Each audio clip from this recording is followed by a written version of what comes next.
ফ্যামিলিটাই চোর, পুরো ফ্যামিলিটা চোর। এইগুলো যদি ওখান থেকে বিং ডিসঅ্যাপয়েন্টেড যদি কংগ্রেসে যেত তাহলে কত বড় ক্ষতি হতো, যে কংগ্রেস আমার দেশ ভাগের জন্য দায়ী। তারা কি বলেছে এখন বিজেপি কি হবে, লোকসভায় যে বিলগুলো পেন্ডিং আছে সেগুলো একের পর এক পাশ করিয়ে নেবে। আমার থানা ফোর্স পাচ্ছেন, ওকে ভাই, he is only the man, he is the root, যে তার বক্তব্যের জন্য আজকে এতগুলো হত্যা হয়েছে। আপনার মনে করে দেখুন 2023-এ honest man may not be the good administrator. দি ভাই মনে কিছু করবেন না, আমি বিজেপি করি না, কদিন পরেই অন্যায় করলে আমি চিৎকার করব। কিন্তু এই বিজেপি গভর্নমেন্ট যদি এতদিন না থাকতো, আপনি জানতেন, এবং ধরুন কংগ্রেস থাকতো, চায়না অরুণাচল নিয়ে নিত। আপনারা বোধহয় জানেন এই ফ্যামিলিটা কত বড় সর্বনাশ করেছে আমাদের শ্যামাপ্রসাদ মুখার্জিকে। আপনারা জানেন বোধহয় কীভাবে তৃণমূল দলটা যেভাবে ভেঙে খান খান হয়ে যাচ্ছে, এবং আমরা নির্বাচনের পর দেখছি যখন নতুন মন্ত্রিসভা গঠন হচ্ছে ঠিক সেই সময় তৃণমূল দলের একাধিক বিধায়ক, একাধিক নেতা, মন্ত্রী তারা পুরো উল্টো সুরে গান গাইছেন। এবং উল্টো সুরে গান শুধু গাইছেন না, মানে তারা কিভাবে প্রমাণ করবেন নিজেদেরকে যে তারা ওখানে শ্বাসবদ্ধ দমবন্ধ অবস্থায় ছিলেন কিন্তু তারা প্রতিবাদ করতে পারেননি। পরিস্থিতিটা নিয়ে আপনার অবজারভেশনটা একটু বলুন। যুদ্ধক্ষেত্রে না, রাম যখন নাকি এই সুগ্রীব এবং বালিকে নিয়ে যুদ্ধ হয়, তখন রাম একটা অন্যায় কাজ করেছিল। লোকে বলে যে বালিকে কেন হত্যা করলো, অন্য রাজ্য গিয়ে। যুদ্ধক্ষেত্রে অনেক বুদ্ধি অবলম্বন করে, কখনো ধর্মনৈতিক, কখনো রাজনৈতিক। রাম চিন্তা করেছিল যে একে যদি গুপ্ত হত্যার মাধ্যমে না করি তাহলে রক্তক্ষয়ী সংগ্রামে বহু বানর এবং আমাদের অনেক সৈনিক মৃত্যু হবে। এবার একটা খুব ভালো প্রশ্ন, এটা কিন্তু অনেকে চিন্তা করছে না, যে থ্যাংক ইউ ভেরি মাচ যে তুমি যে আমাকে এই প্রশ্নটা করেছো। প্রশ্ন হচ্ছে গিয়ে এই যে বিজেপি গভর্নমেন্ট আজকে ওই সাংসদ যেটা আছে তাদের মধ্যে থেকে 20 জন বোধহয় অলরেডি সুইচ ওভার করেছে। আমার ব্যক্তিগত যেটা মনে হয়, এই যে 20 জনকে নিয়ে নিল এবং তারা ডিক্লেয়ার করলো আমরা এনডিএকে সাপোর্ট করবো, তাই তো বোধহয় বলেছে 20 জনকে সাপোর্ট করবো। আচ্ছা, তোমার মনে হয় কি এইগুলো যদি ওখান থেকে বিং ডিসঅ্যাপয়েন্টেড যদি কংগ্রেসে যেত তাহলে কত বড় ক্ষতি হতো, যে কংগ্রেস আমার দেশ ভাগের জন্য দায়ী, যে কংগ্রেসের আমলে 1961-62-তে যা চায়না আজকে অবলীলা আমাদের এখানে অ্যাটাক করেছে, যে কংগ্রেসের জন্য নেতাজি সুভাষচন্দ্র বোস ফিরতে পারেনি। Netaji Subhash Chandra Bose is the father of Indian revolution. আমি লন্ডনে গেছি, আমি ব্রিস্টল ইউনিভার্সিটিতে গেছি, ডিসঅ্যাপিয়ারেন্স অফ নেতাজি সুভাষচন্দ্র বোস আপনারা শুনে নিন। ওখানে আমার বক্তব্য হওয়ার পরে আফ্রিকার একটা ছেলে আমাকে প্রশ্ন করেছে যে we do consider that the father of the nation is Mahatma Gandhi, but why you are not declaring that Netaji Subhash Chandra Bose is the father of Indian revolution. এই নেতাজি সুভাষচন্দ্র বোসকে এই কংগ্রেস আসতে দেয়নি। Netaji Subhash Chandra Bose in the year 1938-এ ন্যাশনাল প্ল্যানিং কমিশন করেছিলেন। দেখে নিন কি অসাধারণ কমিশন করেছিলেন। আজও কিন্তু সেন্ট্রাল গভর্নমেন্ট এটাকে ফলো করে। এই জওহরলাল নেহেরু এবং তাদের অন্যান্যরা আজকে কনস্পিরেসি করে নেতাজি সুভাষচন্দ্র বোসকে আসতে দেয়নি। আপনাকে আজকে আমার রক্ত গরম হয়ে যাবে এই সমস্ত কথা বললে, কারণ আমি নেতাজি নিয়ে পাগল। আমার বাড়িতে যে মন্দির করেছি, আমার মা বাবা নেতাজি ছাড়া কোনো দেবতা নেই। কিন্তু আমি বলছি, শুনে নাও, 21-10-1943 থেকে 21-10-1943 থেকে আজকে 1947 15 আগস্টের ঠিক আগের সই করা মুহূর্ত পর্যন্ত নেতাজি সুভাষচন্দ্র বোস ইজ দ্য প্রথম অবিভক্ত ভারতের প্রধানমন্ত্রী ছিল। আপনারা কি জানেন? আপনারা নিশ্চয়ই জানেন তাকে কত বড় কনস্পিরেসি করেছে। আজকে এই 20 জন বিং ডিসঅ্যাপয়েন্টেড যদি এই কংগ্রেসে গিয়ে হাত মেলে, কারণ they are now running just like ship without rudder, তাহলে অনেক ক্ষতি হয়ে যেত। তারা কি বলেছে এখন বিজেপি কি হবে, লোকসভায় যে বিলগুলো পেন্ডিং আছে সেগুলো একের পর এক পাশ করিয়ে নেবে। আর এই যে তৃণমূল কংগ্রেসের বলি, একটা এক্সাম্পল দিচ্ছি, আপনারা বোধহয় শুনেছেন সুখেন্দু শেখর রায়। কেন আমি আজকে নেতাজি কথাটা বলে, হি ইজ অনলি দ্য ম্যান যে নেতাজিকে নিয়ে পার্লামেন্টে বক্তব্য রাখছে। আমার সাথে 3 বছর আগে একটা জায়গায় দেখা হয়েছিল, আমি বিশ্বাস করুন আমি সুখেন্দুবাবুর পায়ে হাত দিয়ে প্রণাম করেছিলাম। আরে কী ব্যাপার তোমাকে আমি টিভিতে দেখে আমি না স্যার, আপনাকে বলে দিই আপনি রাজ্যসভার মেম্বার, আপনি নেতাজিকে নিয়ে একমাত্র ব্যক্তি আপনি পার্লামেন্টে বক্তব্য রাখছেন। এই সুখেন্দু শেখর রায় আরজিকর ইস্যুতে একটা ফেসবুকে পোস্ট করেছিল যে সিবিআইয়ের কাছে কেন এই কথাটা বলার জন্য তাকে সাসপেন্ড করে দেয়। আপনি ভাবতে পারছেন, তাকে আজকে সাসপেন্ড করে দেয়। উনি আজকে প্রথম কিন্তু সুইচ ওভার করেছে। কারণ অভিষেক বন্দ্যোপাধ্যায় কে ভাই, একটা কে, তাদের রাজ্যে কি হচ্ছে না হচ্ছে কে তাকে পাত্তা দেবে। আজকে তার জন্য 22খানা গাড়ি। আমি ওই হরিশ মুখার্জি রোডে থাকতাম, বেলা থানা যখন চাকরি করতাম, ওখানে হরিশ মুখার্জি রোডে আমাদের পুলিশ ক্লাব ছিল, মাঝে মাঝে যেতাম।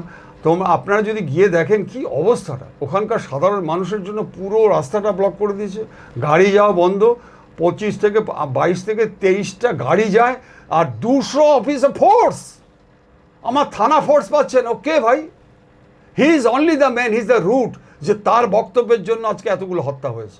আপনারা মনে করে দেখুন 2023-এ বিলাসবহুল গাড়ি নিয়ে যখন উনি ঘুরে বেড়াচ্ছেন, ওটা মারাদোনারও নেই, আজকে কিন্তু মেসিরও নেই, ওই রকম একটা গাড়ি নিয়ে ঘুরে বেড়াচ্ছে, চতুর্দিকে বলছে যে অপোজিশন যেন একটাও ভোট না পায়, এই কোয়ালিটির উপরে নেক্সট তাদেরকে জনপ্রতিনিধি করা। ভাবুন তাহলে এই on the basis of this statement আজকে এই লড়াইটা হয়েছে। কোচবিহারে কীভাবে হত্যাগুলো হয়েছে আপনি দেখুন, চতুর্দিকে 2023-এ তো আজকে 58 জন মানুষের মৃত্যু হয়েছে। He will be solidly responsible for this. অতএব এই আমি মনে করে থাকি যে আজকে রাজনৈতিক না ধর্মনৈতিক আমি সেটা বলতে পারবো না, কোনো কোনো ক্ষেত্রে রাজনৈতিক চিন্তাভাবনা থেকে ধর্মনৈতিক বক্তব্য ইয়েটাকে সরিয়ে দিতে হয়, আবার ধর্মনৈতিকে নিতে গেলে আজকে রাজনৈতিককে দূরে সরিয়ে দিতে হয়। অতএব রাজনীতি করতে গেলে শুধু দেখুন একটা কথা বলে দিই, honest man may not be the good administrator. Administration ভালো চালাতে গেলে অনেক চিন্তা ভাবনা করতে হয়।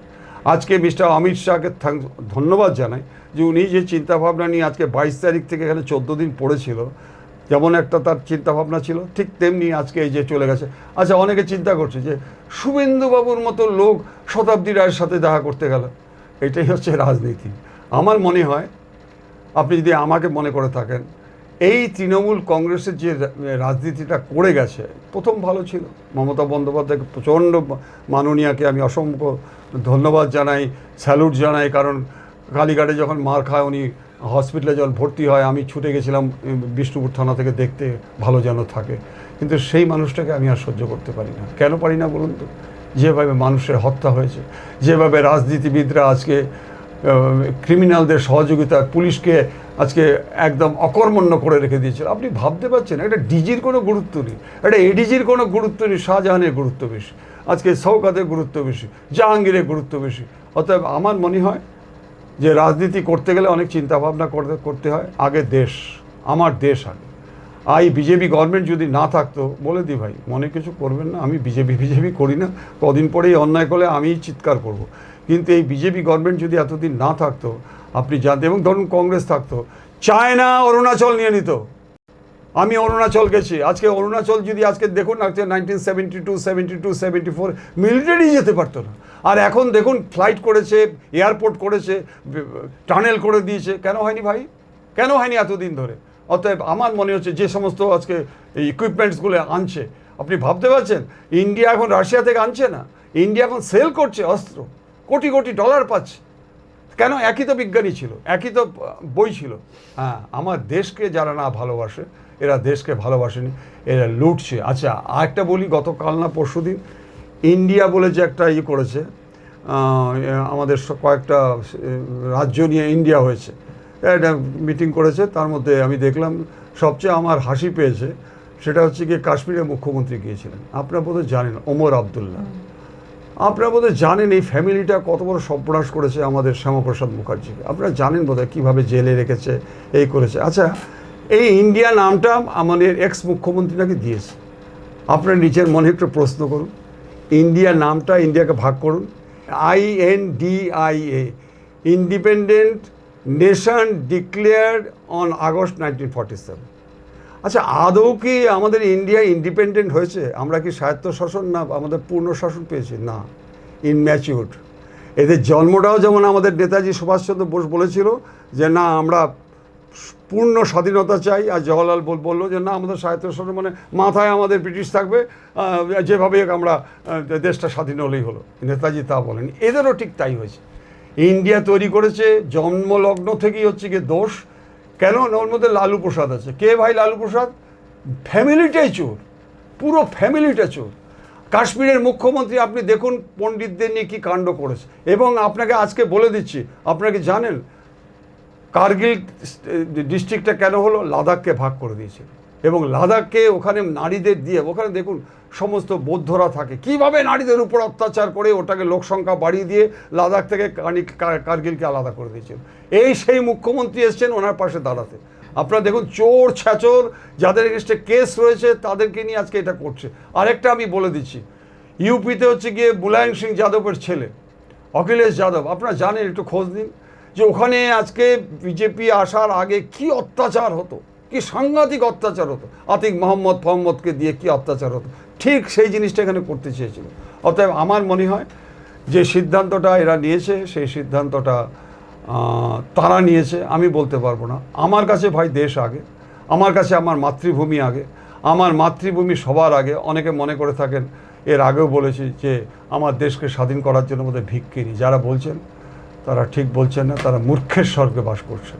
আমার ভারতকে মুক্ত করার জন্য শত শত হাজার হাজার নরনারী স্বেচ্ছায় হাসি মুখে আজকে রক্ত দিয়েছিল। অতএব এভাবে যদি আমরা চোখের সামনে দেখি কোনো রাজনীতিবিদ আজকে আমার দেশকে বিক্রি করে দিচ্ছে শুধুমাত্র সুখে থাকবে বলে, এটা চলতে দেওয়া যেতে পারে না। এটা হচ্ছে গিয়ে মানে আমি অন্তপক্ষে আমি মনে করি, আপনারা সহমত হবেন কিনা জানি না, আমার দেশ আগে, আমার মাতৃভূমি আগে। অতএব আসুন আমরা সবাই মিলে এই বাংলা হারিয়ে যাওয়ার সংস্কৃতিকে আমরা যেন ফিরে। কিন্তু স্যার আমাদের টালিগঞ্জের বুকে একদম আপনার বাড়ি থেকে খুবই কাছাকাছি বলতে গেলে, সেই টলিউড ইন্ডাস্ট্রিতে যে এই রকম একটা নারকীয় পরিবেশ, নারকীয় পরিস্থিতি, সাধারণ মেকআপ আর্টিস্ট তাদের কাজ করার জন্য এইভাবে যে দেহ ব্যবসায় তাদের নামতে হতো, এবং এই যে অরাজকতা আমরা বোধহয় কেউ এতটা জানতেও পারেননি যখন এর আগে সরকার ক্ষমতায় ছিলেন। এই সরকার, বর্তমান সরকার ক্ষমতা আসার পর আমাদের যখন ক্রমশ প্রকাশ্য হচ্ছে, আমাদের প্রত্যেকের ভিতরটা জ্বলে উঠছে। পাশাপাশি স্যার আমরা দেখলাম যে স্বরূপ বিশ্বাস তাকে অ্যারেস্ট করা হলো, কিন্তু এখনও অরূপ বিশ্বাসকে অ্যারেস্ট করা হলো না।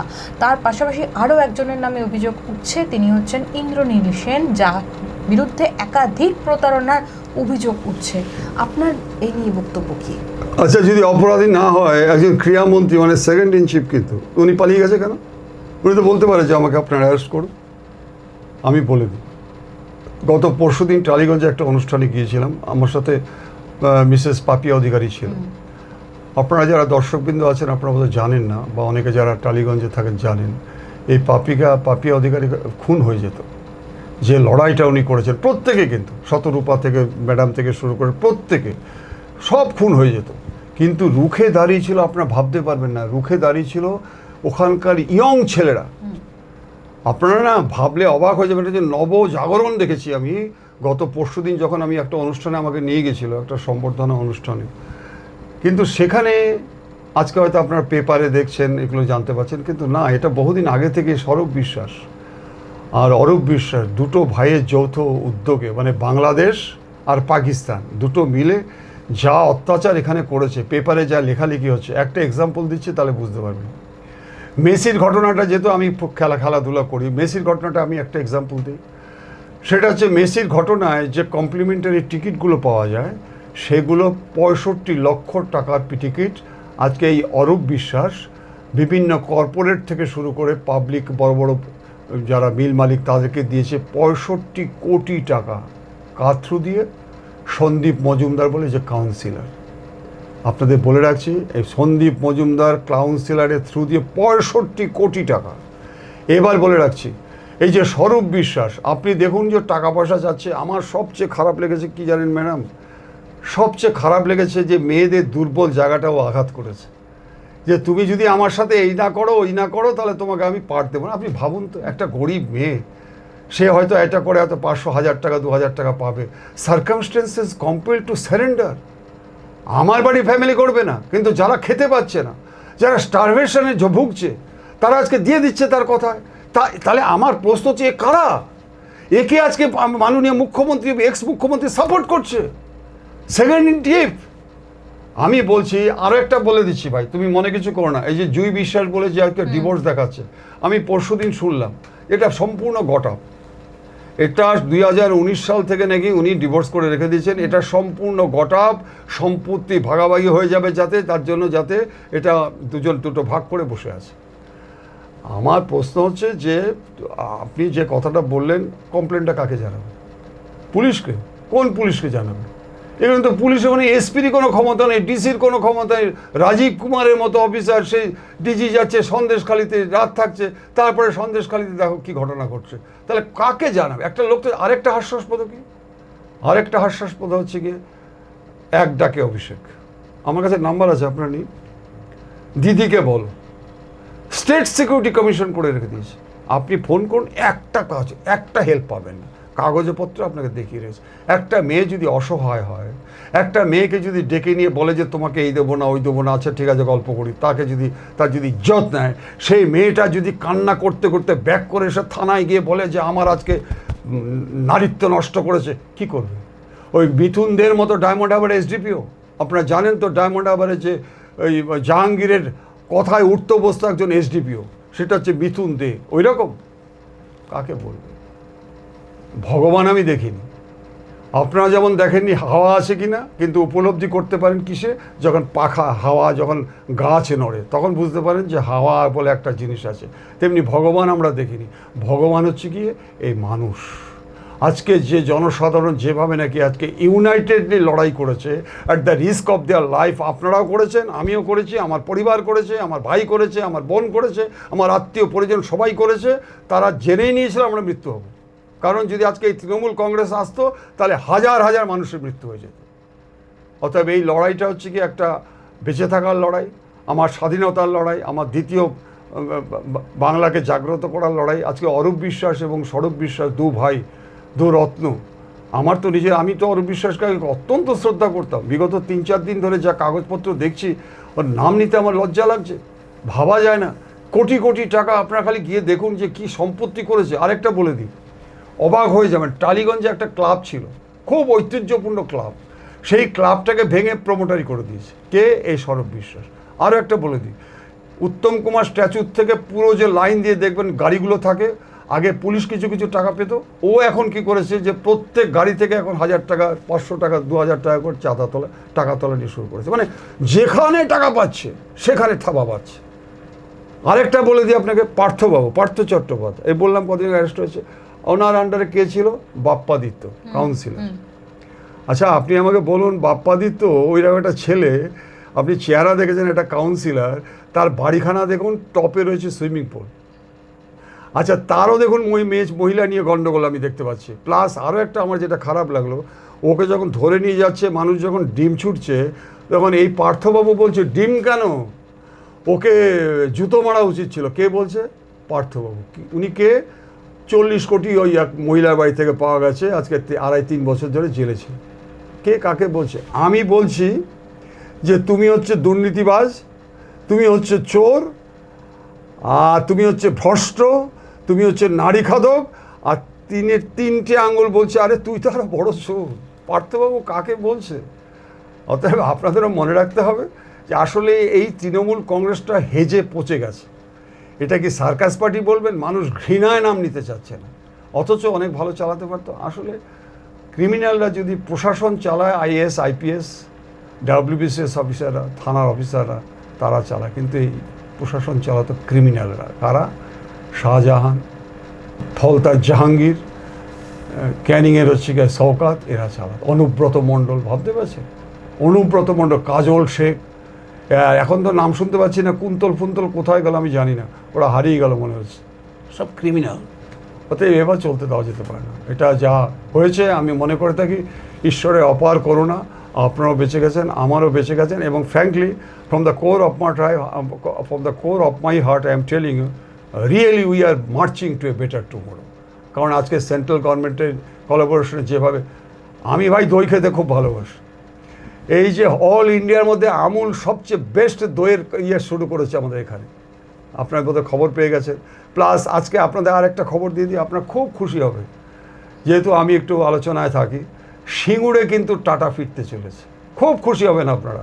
সিঙ্গুরে টাটা ফিরতে চলেছে, আদানি গ্রুপ ফিরতে চলেছে, এবং যে হারিয়ে যাওয়া স্বপ্নটা ফিরে পেয়েছে, এই আজকে ছেলে মেয়েগুলো তারা চাকরি ফিরে পাচ্ছে।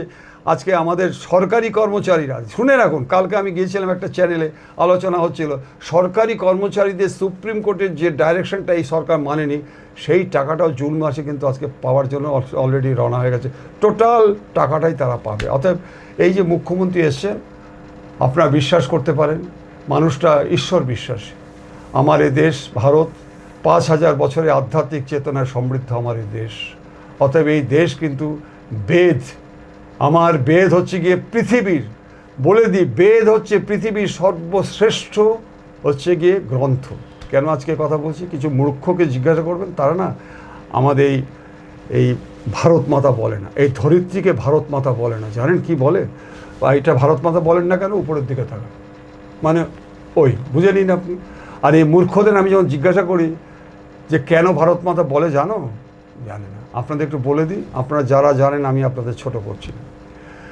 বেদ হচ্ছে পৃথিবীর সর্বশ্রেষ্ঠ পুরনো গ্রন্থ। তাতে আপনারা দেখবেন লেখা আছে, বেদে লেখা আছে যে আকাশ হচ্ছে আদি পিতা। আকাশ এবং মেঘ থেকে আমাদের বৃষ্টি যখন আসে, এই ধরিত্রী সেই বৃষ্টিকে ধারণ করে গর্ভবতী হয়। এই গর্ভবতী হওয়ার ফলে সুজলাং সুফলাং আমরা এই ফল ফুল এই দেশটা ভেসে ওঠে। এই জন্যই আমাদের ধরিত্রীকে মাতৃভূমি বলে। আচ্ছা, তাহলে ফাদারল্যান্ড কাদের বলে? হ্যাঁ, ফাদারল্যান্ড তো আছে, ইয়েস, ইরাক, ইসরায়েল, ডেনমার্ক, কারণ ওখানে বৃষ্টি হয় না। খোঁজ নিন। অতএব এই মাতৃভূমিকে আমাদের রক্ষা করতে হবে। আমার দেশ আগে, আমার মাতৃভূমি আগে। আমি বারবার এই কথাটা বলি, যে জাতি নিজের মাকে রক্ষা করতে পারে না, যে জাতি আজকে মাতৃভূমিকে সম্মান দিতে জানে না, যে রাজনৈতিক নেতা আজকে মাতৃভূমিকে সম্মান দিতে জানে না, সে আমাদের কোনোদিনও নেতা বা নেত্রী হতে পারে না।